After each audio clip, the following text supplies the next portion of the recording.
Cricket விளையாட போகலான்னு பார்த்தா ஏரியா குட்டி பசங்க வந்து என்ன பணங்கா வெட்டிட்டாங்கன்னு சொல்கிறாங்க. இன்னும் ஆயுதத்தெல்லாம் எடுத்து விட்டு போனால் இன்னும் 2 பசங்க வந்து சேர்ந்துட்டாங்க.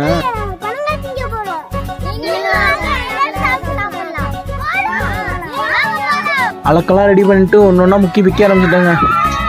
நொங்க வெட்டி முடிச்சுட்டு இந்த 2 பசங்களுக்கு ஒரு டாஸ்க் வச்சாங்க. அங்கேருந்து யாரும் பெல்ட் அடிச்சுட்டு ஃபஸ்ட்டு வரலாம் அவங்களுக்கு தான் இந்த பணங்கான்னு. இந்த பையன் ஒடியாந்து வந்து அவன்கிட்ட பிடிக்கிட்டாங்க. இப்போ நான் தான் ஃபஸ்ட்டு வந்தேன்னு அவன்கிட்ட ஏமாற்றி பிடுங்கினது இல்லாமல் டான்ஸ் ஆடுறாங்க.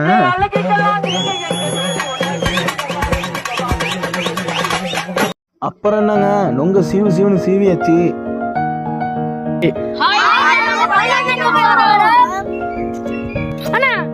அருமையா இருக்கு, உங்களுக்காக போட்டுலாம். பணங்க அல்டிமேட் டேஸ்ட். எங்களுக்காண்டி பேர்சனை வெட்டி விட்டதுக்கு பேர்சனுக்கு ரொம்ப ரொம்ப நன்றி. பேர்சனை தான் பேர்சனுக்கு லைக் போட்டுருங்க.